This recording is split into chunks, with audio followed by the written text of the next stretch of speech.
Isu diskriminasi dan gangguan seksual terhadap kaum wanita bukanlah satu perkara baharu dalam kalangan masyarakat kita.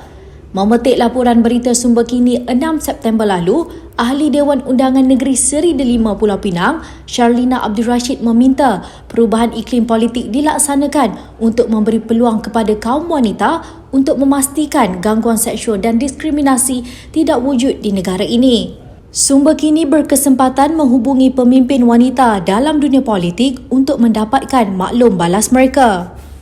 Sebab itulah wanita perlu ada ataupun diletakkan di tempat-tempat yang strategik dalam membuat keputusan.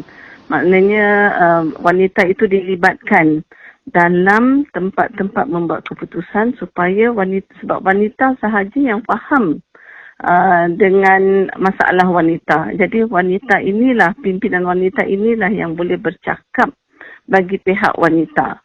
Jadi sebab itulah kita perlukan reformasi dalam politik untuk meletakkan at least 30% wanita diletakkan sebagai mungkin maknanya dalam parlimen perlu at least ada 30% wanita di situ. Dalam don-don negeri juga perlu ada wanita di situ. Ketua Pejuang Wanita Muda Malaysia Parti Pejuang Tanah Air, Dr. Nurul Ashikin bersetuju dengan kenyataan yang dikeluarkan oleh Sharlina, malah meminta Akta Gangguan Seksual perlu dilaksanakan di mana Kementerian Pembangunan Wanita, Keluarga dan Masyarakat perlu lantang bersuara dalam menangani isu ini. Saya rasa sebenarnya kita belum lagi berada dalam keadaan yang cukup terbuka untuk meraihkan penglibatan wanita. Sebab tu kalau tengok komposisi wanita sangat kurang sebenarnya dalam politik di Malaysia berbanding dengan lelaki. Bukan saja dalam kabinet, dalam parlimen, tapi kita lihat dalam JLC sendiri, representation of women sangat kurang. So I think dah masanya kita lebih lantang, lebih banyakkan kesedaran kepada orang yang penglibatan wanita tu perlu sama. Dia tidak boleh dianaktirikan dan saya bagi contoh waktu parlimen lepas lah. Bilangan masa yang diberikan kepada ahli parlimen wanita pun tidak banyak. Peluang yang diberikan untuk mereka berbahas pun sangat sedikit. So itu semua perkara yang perlu dihentikan sebab populasi wanita semestinya sangat ramai di Malaysia dan kita ada perkara yang kita ingin bawakan yang lazimnya lelaki tidak bawakan mengenai perkara itu.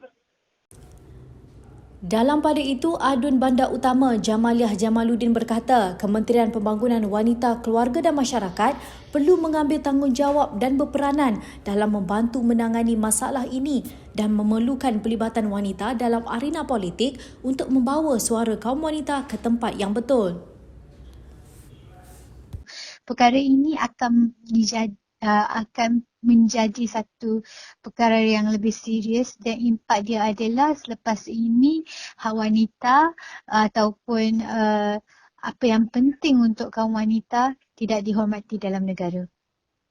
Kita mesti sedar yang wanita sememangnya berbeza daripada lelaki. Dari banyak sudut, tak kira lah sudut fizikal, psikologi, mental dan sebagainya.